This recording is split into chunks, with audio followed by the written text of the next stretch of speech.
കൈപ്പുളി side കറി ഉണ്ടാക്കുന്നത് പറഞ്ഞു തരാം.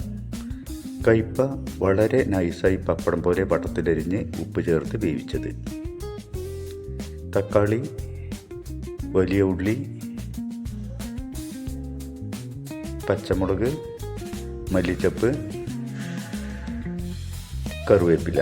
ഇത് കറിവേപ്പില മാത്രം അരിയേണ്ടതില്ല. ശേഷം ഒരു ചീനച്ചട്ടിയിൽ വെളിച്ചെണ്ണ ഒഴിച്ച് ഈ കൂട്ടുകൾ അതിലേക്കിട്ട് നല്ലപോലെ അതിൻ്റെ മധുരം പോകുന്നത് വരെ വഴറ്റിയെടുക്കുക.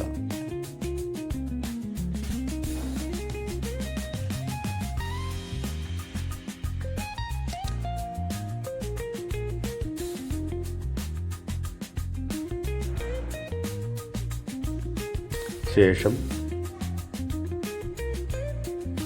അതിലേക്ക് കയ്പയിട്ട്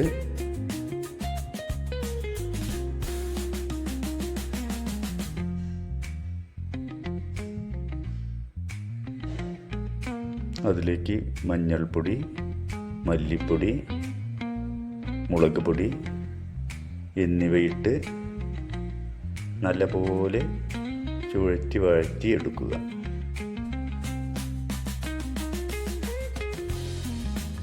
അതിലേക്ക് ഒരു 4 കറിവേപ്പില കൂടി ഇട്ട് വഴറ്റുക.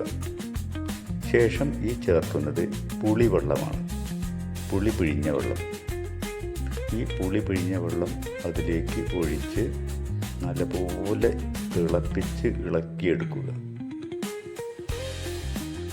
ആ പുളിവെള്ളം വറ്റുന്നത് വരെ ഇത് ഇളക്കിക്കൊണ്ടേയിരിക്കുക.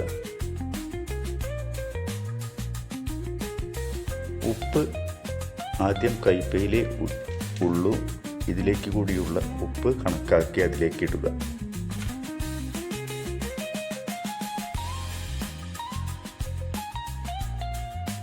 ഏകദേശം ഈ ചിത്രത്തിൽ കാണുന്ന പരുവമാവുമ്പോൾ അത് വേവായിട്ടുണ്ടാവും.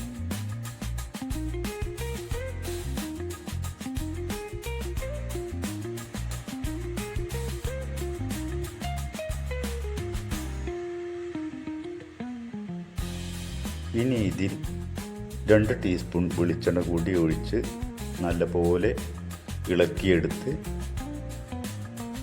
ഇവിടെ ചോറിൻ്റെ സൈഡ് ഡിഷായി ഉപയോഗിക്കാം.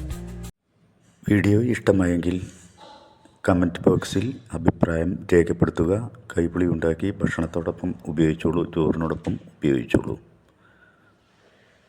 ഷെയർ ചെയ്യാൻ മറക്കേണ്ട, ലൈക്ക് ചെയ്യാൻ മറക്കേണ്ട, സബ്സ്ക്രൈബ് ചെയ്യാനും മറക്കേണ്ട, കൂടെ ചേരാനും. അഷിത് വ്ലോഗ്.